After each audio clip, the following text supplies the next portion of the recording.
আসসালামু আলাইকুম। আমি পলি। আমি এখন আপনাদের একটি গল্প পড়ে শোনাচ্ছি। গল্পের নাম বড় আপা। লিখেছেন শারমিন আঁচল নিপা। পর্ব সংখ্যা 1 থেকে 4 পর্যন্ত সবগুলো একসাথে পড়ে শোনাচ্ছি। বড় আপার যখন ডিভোর্স হয় তখন সে একদম কাঁদেনি। মনে হয়েছিল বুকে পাথর চেপে আছে। তার চোখে এক ফোঁটা জল ছিল না। বড় আপার ডিভোর্সের মূল কারণ ছিল স্বামীর পরকীয়া। তবে সেটা ফোকাস না হয়ে মূল কারণ দাঁড়িয়েছিল বড় আপার পরকীয়া। তারা অবশ্য বড় আপার পরকীয়ার প্রমাণ করতে পারেনি। তবুও এ দোষের জন্য বড় আপার ডিভোর্স হয়। ডিভোর্সের মূল কারণ এটাই লেখা হয়েছিল। আপার বিয়ের 2 বছর হয়েছিল সবে, বাচ্চা হয়নি। এটাও ছিল ডিভোর্সের আরেকটি দোষ। যদিও বাচ্চা দেওয়ার মালিক আল্লাহ, তবে এ সমাজ মনে করে বাচ্চা দেওয়ার মালিক মেয়েরা। সব মিলে বড় আপার ডিভোর্স হয়ে যায়।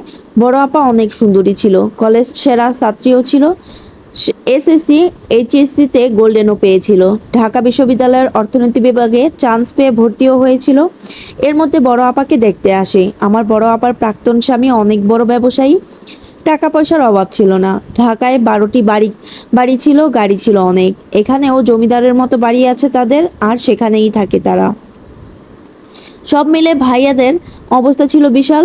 আপার জন্য যখন বিয়ের প্রপোজাল আসে তখন আব্বা আর না করতে পারে নাই। আমাদের মতো গরিব মানুষের কাছে এমন প্রস্তাব অনেক বিশাল ব্যাপার ছিল। তবে এ বিয়েতে আপা রাজি ছিল না। আপার ইচ্ছে ছিল পড়াশোনা শেষ করে বিসিএস দিবে। তবে পরিবারের চাপে পড়ে রাজি হতে হয়েছে।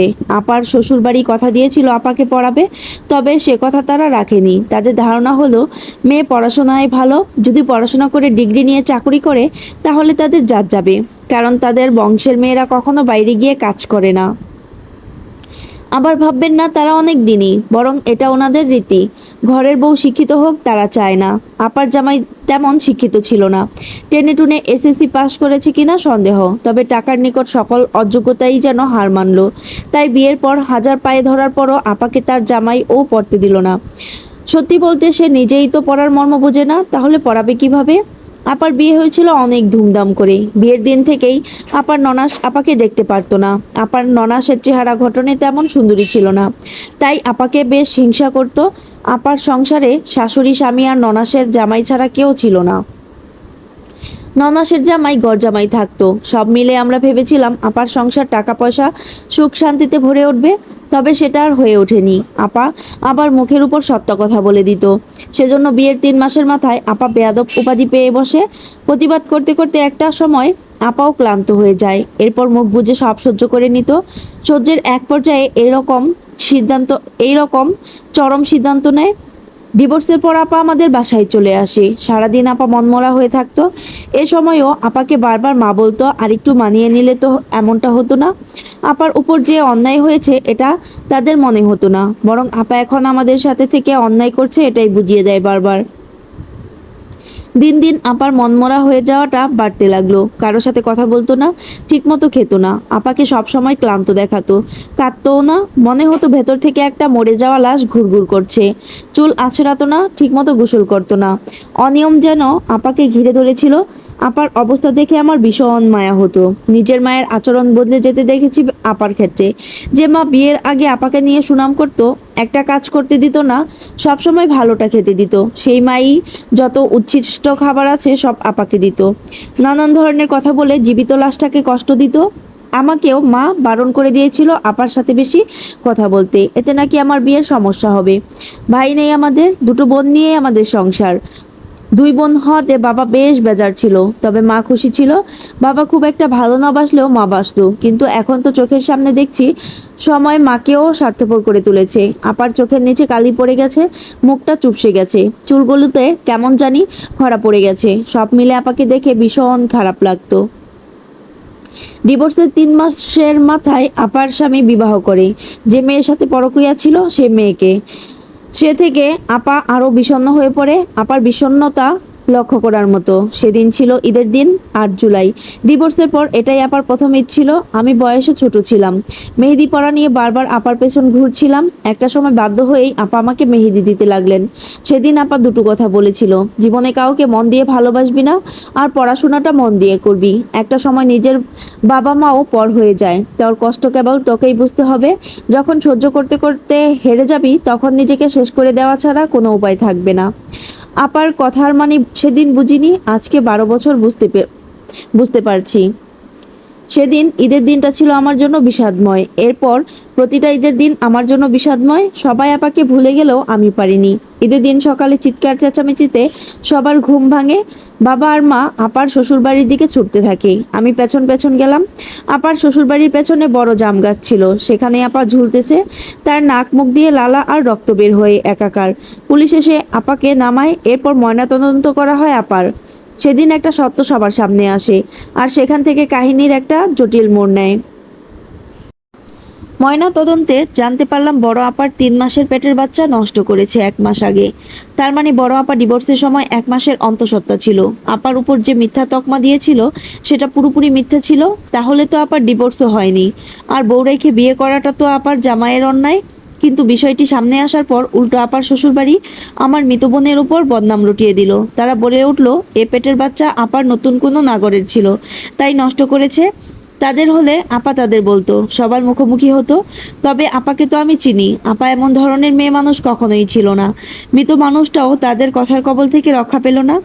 আপার জামাই যে একটু অনুতপ্ত হবে সেটাও তার মুখ দেখে মনে হলো না। ইচ্ছা করছিল আপার জামাইয়ের মুখে একটু থুতু মেরে আসি, তবে 13 বছরের ছোট্ট আমির মধ্যে এত সাহস ছিল না, তাই ইচ্ছেটা আর পূরণ করতে পারিনি। আরেকটি গুরুত্বপূর্ণ তথ্য হলো আপার শরীরে নেশার আলামত পাওয়া গেছে। মৃত্যুর আগে আপা নেশা করেছে এমনটাই বলা হয়েছে। রিপোর্ট বলতেছে আপা হয়তো আত্মহত্যা করেনি, হতে পারে এটা হত্যা, না হয় আত্মহত্যা। তবে বিষয়টি খতিয়ে আর দেখা হয়নি। আপার শ্বশুরবাড়ির লোকজন পুলিশকে টাকা দিয়ে রিপোর্ট পরিবর্তন করে, আর তাতে লেখা হয় আপা মাদক আসক্ত ছিল, তাই নেশার ঘরে এমন কাজ করেছে। আপা নাকি দীর্ঘদিন যাবৎ নেশা করত। মৃত লাশটাও যেন বদনামের ভারে নুয়ে পড়ল। সে বদনামের ভারটা হয়তো খাটিয়েও নিতে পারেনি, তাই আপাকে আর খাটিয়ার উঠানো হয়নি। আপার জানাজা হয়নি, কারণ আপা আত্মহত্যা করেছে। তাই কোনো কবরস্থানে আপাকে দাফন করতে দেওয়া হয়নি, তাই বাড়ির পেছনে জঙ্গলে আপাকে দাফন করা হয়। আমার বিশ্বাস ছিল আপা আত্মহত্যা করেনি, হয়তো আপাকে নেশার দ্রব্য খাইয়ে খুন করা হয়েছে। আপা অন্তঃসত্ত্বা সেটা হয়তো আপা জানতো, তাই ভাইয়াকে জানিয়েছিল। আর ভাইয়া হয়তো আপাকে ভুলিয়ে বালিয়ে বাচ্চাকে নষ্ট করেছে আপার অজান্তেই। একদিন আপাকে দেখেছিলাম খুব কাঁদতে, পেটে ধরে মুচড়ে মুচড়ে কাঁদতে। আপার কান্নার শব্দ হতো না, মুখটা লাল হয়ে যেত, আর চোখ লাল হয়ে ফুলে টলটল করে পানি পড়তো। সেদিনেই হয়তো আপা তার বুকের ধনকে হারিয়েছিল। যেহেতু বাবা মাও আপাকে বুঝতো না, তাই আপা কাউকে কিছু বলেনি। একদিকে প্রিয় মানুষটার বিয়ে, অন্যদিকে নিজের বাচ্চা হারানোর তীব্র যন্ত্রণা আপা মানতে পারেনি, আর সেখান থেকেই হয়তো প্রতিবাদ করতে গিয়েছিল, আর তারা সে সুযোগ নিয়েই আপাকে মেরে দিল। ডিভোর্সের 4 মাস পর আপার মৃত্যু হয়। এ শক্ত মেয়েটা এত দ্রুত ভেঙে কিভাবে পড়ে? আপার মৃত্যুর রহস্যটা এখনো কেমন জানি ধোঁয়াশার রয়ে গেল। দুনিয়াতে যে কেউ কারো না, সেটা আপার মৃত্যুর পরই বুঝতে পেরেছিলাম। আমার বাপ মা ও আপাকে গাল দিত, সব সময় বলতো মরেও শান্তি দিলি না, কারো কাছে মুখ দেখাতে পারি না। নিজের বাবা মা এতটা হীনও হতে পারে সেটাও দেখেছিলাম। ভেবেছিলাম আপার মৃত্যুর পর বাবা মা হয়তো কষ্ট পাবে, আপাকে নিয়ে লড়বে, তবে ঘটেছিল বিপরীত। তারা হয়তো হাঁপ ছেড়ে বেঁচেছিল। আপাকে অন্য কোথাও বিয়ে দিতে পারতো না সহজে। ঘাড়ের উপর বসে বসে খাওয়ার থেকে মরে গেছে এটাই হয়তো তাদের কাছে ভালো মনে হয়েছে। তবে মরে যাওয়ার পর আক্রোশ যেন কমেনি, তাই উঠতে বসতে আপাকে যা নয় তা বলতো। আমাকে আপার উদাহরণ টেনে টেনে শাসন করতো। অথচ আপার মৃত্যুর জন্য পরোক্ষভাবে তারাই দায়ী ছিল, কারণ জোরে করে মতের বিরুদ্ধে টাকা দেখে যাচাই বাছাই না করে বিয়ে দিয়েছিল। আপার এখানে কোনো দোষ ছিল না। আপার একটাই দোষ, আপা কেন আরো সহ্য করে মায়ের গুতা খেয়ে থাকলো না। বিয়ের পর আমি কখনো আপাকে হাসতে দেখি নাই। বাবার বাড়ি যখন আসতো তখন বাবা মায়ের আবদারে যেন ডুবে যেত।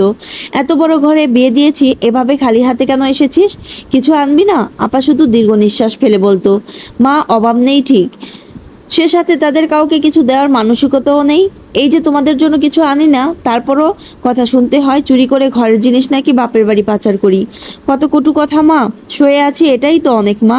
এখানে আসি একটু নিঃশ্বাস নিতে শান্তিতে, কিন্তু তোমাদের চাওয়ার কাছে সেটাও হয় না মা। বিয়ে দেওয়ার সময় খোঁজ নিতে পারলে না? আমি আসলে মন ভরে তোমাদের জন্য কিছু আনতে পারবো কি না। চেয়েছিলাম একটু পরে চাকরি করে তোমাদের খাওয়াতে, সে সুযোগটাও তো দিলে না। পড়াশোনা করে নিজের পায়ে দাঁড়ানোর বড্ড ইচ্ছা হয় মা।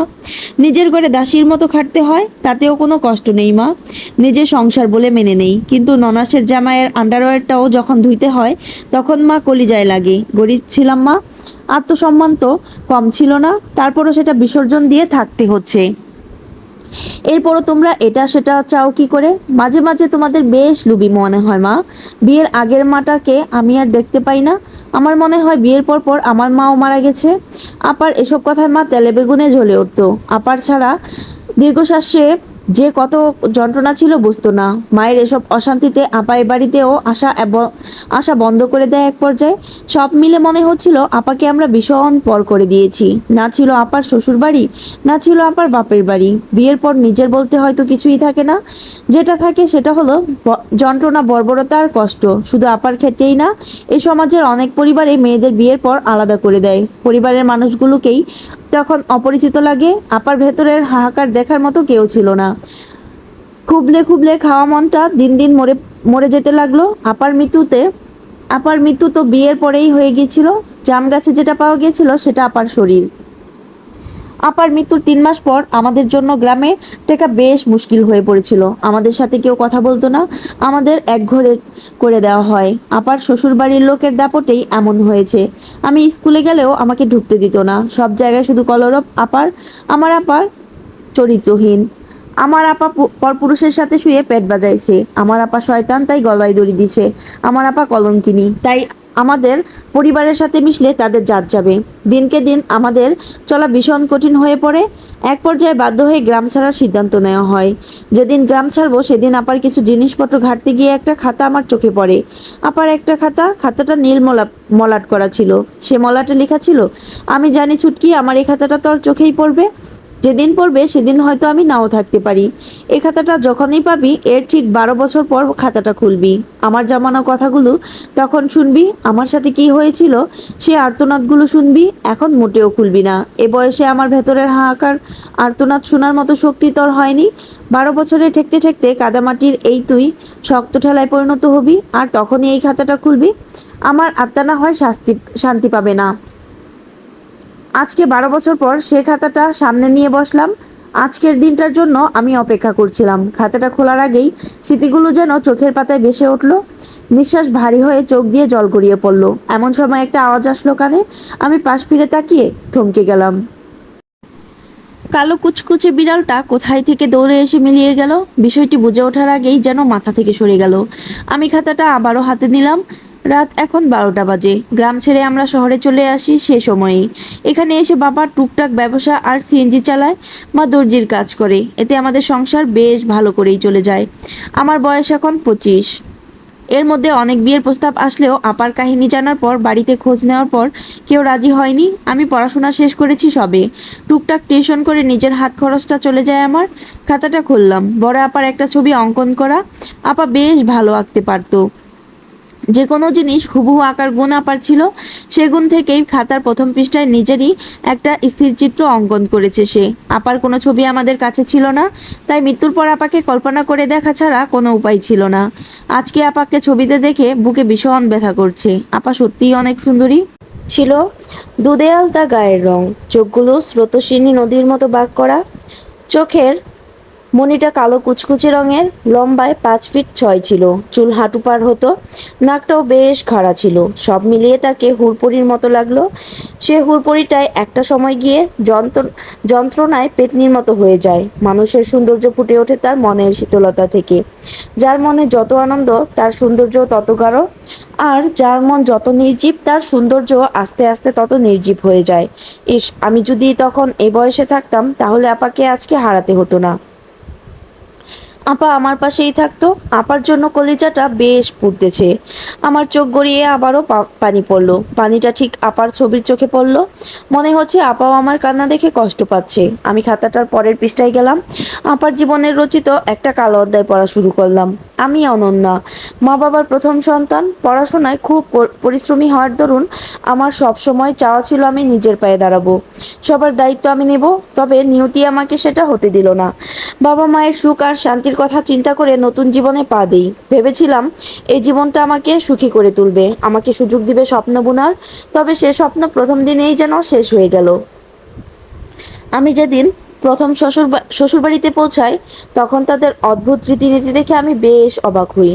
কোনো ঘরে এমন রীতি আছে বলে আমার মনে হয় না। বিয়ের প্রথম রাতেই আমাকে বেনারসি খুলে সাদা কাপড় পরানো হয়, যেটা আমাকে অনেক বেশি অবাক করেছিল। শুধু আমি নই, বরং সেখানে যারা উপস্থিত ছিল সবাই এমনটা করেছে। কেন করেছে এটা আমার জানা নেই। রাতে কেবল আমাকে খেতে দেওয়া হয় ডিম ভাজি দিয়ে। হরেক রকমের খাবার থাকলেও আমার মুখে তা ওঠেনি। বিয়ের প্রথম রাতে এত খেলে নাকি ঘরের লক্ষ্মী বিদায় নিবে, তখন সংসারে আর আয় উন্নতি হবে না। তাই সেদিন আমার কপালে জুটেছিল শুধু ডিম ভাত। খাবার খেয়ে আমাকে একটা বিছানায় বসানো হয়। সেখানে ননাসের জামাই এসে আমাকে বউ বউ বলে মজা করছিল। আরও কিছু নোংরা কথাও বলেছিল, যেটা আমি সহ্য করতে পারিনি। এ কথাগুলো কেবল আমার স্বামীর বলার অধিকার আছে বলে আমার মনে হয়। তার মধ্যে মজা করে উনি আমাকে কুলে তুলে নিতে এসেছিল, যেটা আমার জন্য অপমানজনক লেগেছিল। একটু চকিয়ে দূরে গিয়ে কড়া কণ্ঠে মুখের উপর বলে দিয়েছিলাম, দুলাভাই, আপনার এ মজা আমার একদম পছন্দ হচ্ছে না। এ ধরনের মজা আমার সাথে করবেন না, এটা উচিত না।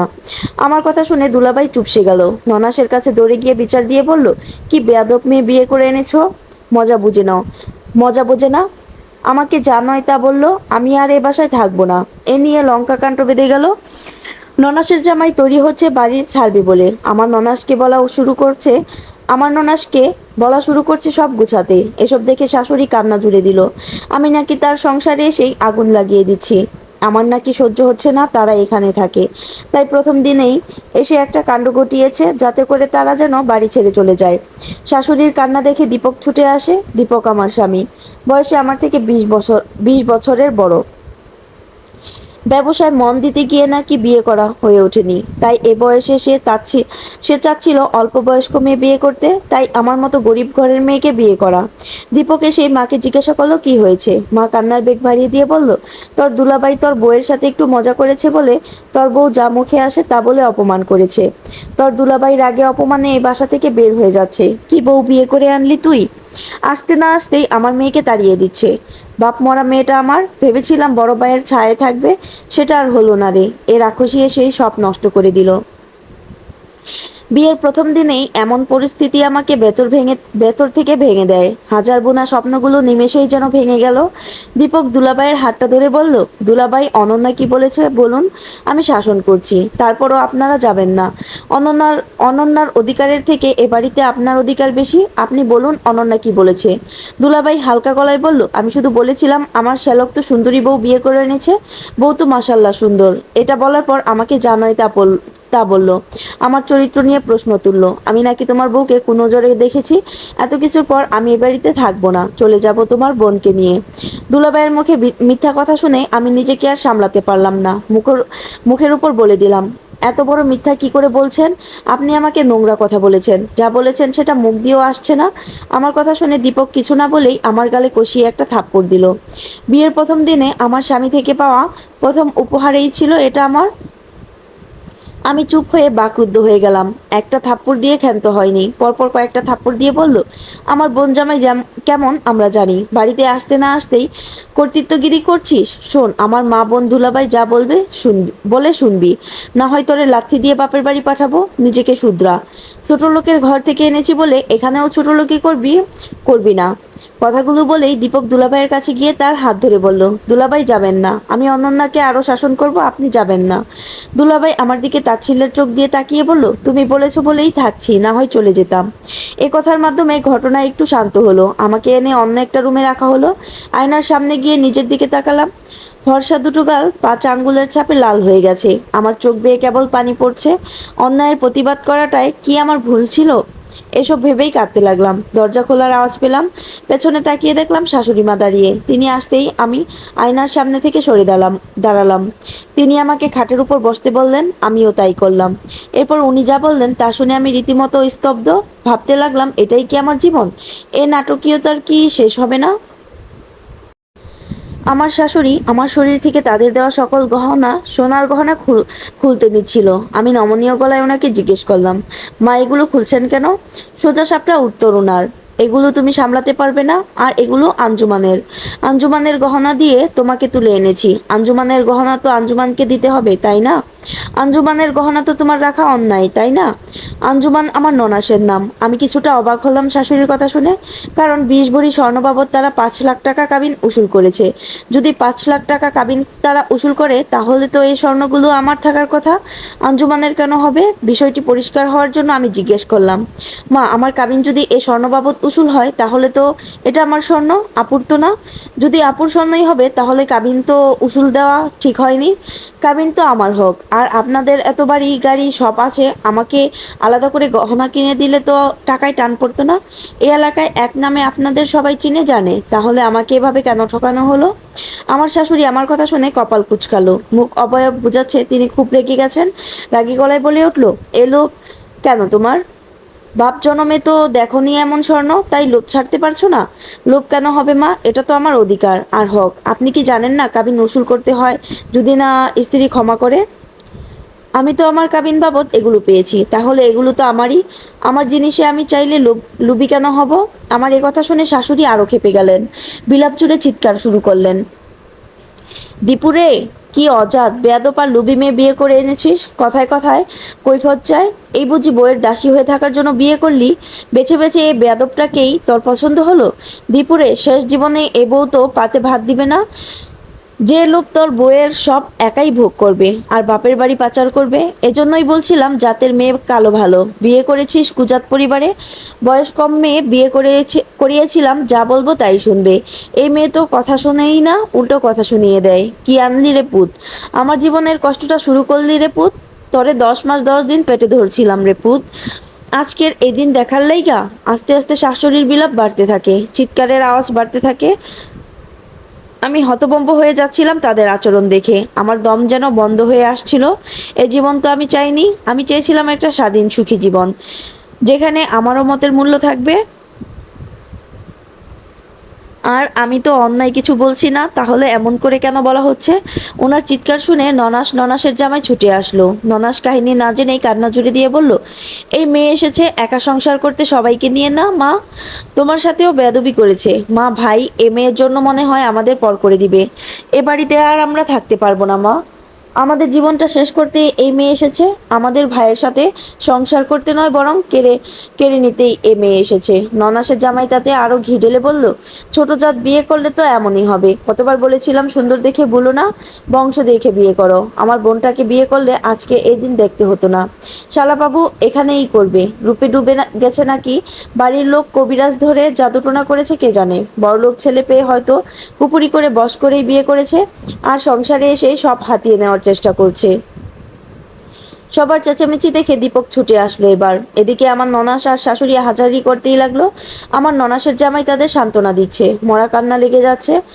মনে হচ্ছে আমি ভীষণ বড় ভুল করে ফেলেছি, যেটা করা আমার কাম্য নয়। এতটুকু সাধারণ কথায় এত জল গড়াবে কে জানতো? দীপক এসেই সবাইকে প্রথমে ঝাড়ি দিয়ে বলল, তোমরা কান্না থামিয়ে বলো কি হয়েছে। ননাস আর ননাসের জামাই থেমে গেল। শাশুড়ি কান্না গলায় আবেগী কণ্ঠে বলে উঠল, বইয়ের গয়নাগুলো খুলতে বলছিলাম। এত ছোট মেয়ে এত গহনা তো সামলাতে পারবে না। সে আমাকে বলতেছে এটা তার হক, এটা খুলে সে দিবে না, এটা তার বাপের বাড়িতে রাখবে। কাবিনে উসুল দিয়েছিস বলে এটা নাকি দেওয়া যাবে না। গুরুজনের মুখে এত বড় মিথ্যাটা আমি মেনে নিতে পারলাম না, তাই আবারও মুখের উপর বললাম, আপনার মা মিথ্যা বলছে। আপনার মা বলছে এই গহনাগুলো নাকি আপনার বোনের। আমি বলেছি যেহেতু এটা আমার কাবিনে উসুল দিয়েছে, তাহলে গহনাগুলো তো আমার, আপুর কেন হবে? আপনার মা বলেছে আমি লুপ করছি। আমি তাকে বলেছি নিজের জিনিসে কেউ লুপ করে নাকি? এতেই উনি কান্না জুড়ে দিয়েছেন। উনি যদি আমাকে বলতো উনি গহনাগুলো তুলে রাখবেন, তাহলে তো আমি দিয়েই দিতাম। আপার গয়না বলাতেই তো এত কাহিনী হলো। দীপক আমার কথা শুনে আমার মাথার তালুর কয়েকটা চুল ধরে বলল, মা যদি বলে থাকে এগুলো আঞ্জুমান আপার গয়না, তাহলে তাই। তোকে বিয়ে করে ভালো মন্দ খেতে পড়তে দিব, এটাই তো বেশি। আসার পর থেকেই আমার পরিবারকে অপমান করছিস। তোর রূপে ভুলে তোকে বিয়ে করে দেখছি, চরম ভুল করেছি। আমার মা বোন যা বলবে তাই হবে। এ বাড়িতে যদি সব কিছুর উপর কারো অধিকার থাকে, সেটা আমার মা আর বোনের। মনে রাখবি, তোদের তোকে তো তাদের দাসী বানানোর জন্য এনেছি, না হয় এত গরিব ঘরে বিয়ে করতাম নাকি। এরপর আর কোনো কথা শুনলে মুখটা ফাটিয়ে দেব। কথাগুলো বলে তার হাতে মুষ্টিবদ্ধ তালুর চুলগুলো ছাড়লো, তারপর হনহনিয়ে বাইরে চলে গেল। এদিকে শাশুড়ি বিজয়ের হাসি দিয়ে বলল, আমার ছেলেকে তো কেড়ে নেওয়া এত সহজ না। বেশি কথা বললে আমরা একদম বাপের বাড়ি পাঠিয়ে দেব। এরপর দেখব কে বিয়ে করে। একে তো বাপের কিছু নেই, তারপর ডিভোর্সি মেয়ে কে বিয়ে করবে? আমি নিশ্চুপ হয়ে কথাগুলো কেবল শুনছিলাম। একে একে আমার সকল গহনা খুলে নেওয়া হলো। সাদা শাড়ি পরেছি, তার মধ্যে শরীরে গহনা নেই। আমাকে পুরো বিধবা লাগতেছে। আমি দীর্ঘশ্বাস ছাড়লাম কেবল। আমার ননাস ভেংচি কেটে তার জামাইকে নিয়ে চলে গেল। আমার শাশুড়ি আর কিছু বলল না, মুখটা বাঁকা করে চলে গেল। রুমে বসে আছি আমি। আজকে আমার বাসর ঘর। এই দিনগুলো নিয়ে মেয়েদের কত স্বপ্ন থাকে। বয়সে বড় একজনকে মেনে নিয়েছিলাম। সবাই বলেছিল বুড়ো জামাই হলে জামাই সোহাগী হবি, তবে বাস্তবতা অনেক কঠিন আর নিষ্ঠুর। বিছানায় গা এলিয়ে দিয়ে আমি কাঁদতে লাগলাম। গালটা টনটন করে ব্যথা করছে। তার চেয়ে বেশি ব্যথা করছে আমার বুকের ভেতর ছটফট করা প্রাণটা। শরীরটা আমার ঝিমিয়ে নেতিয়ে গেছে লাউয়ের ডগার মতো। লাউয়ের ভারে যেমন গাছ নেতিয়ে পড়ে, তেমনি দুঃখের ভারে আমিও নেতিয়ে পড়েছি। তলিয়ে গিয়েছি। হালকা ঘুম চোখে জেঁকে বসলো। দরজা খোলার আওয়াজ কানে আসলো। দীপক ঘরে প্রবেশ করলো। তার চোখ দুটো লাল হয়ে আছে, মুখ থেকে একটা বাজে গন্ধ আসতে লাগলো। বুঝতে পারছিলাম নেশা করে এসেছে, তাই আবারও খাটিয়ে বেয়াদবি করে বললাম, আজকে আপনার আর আমার প্রথম রাত।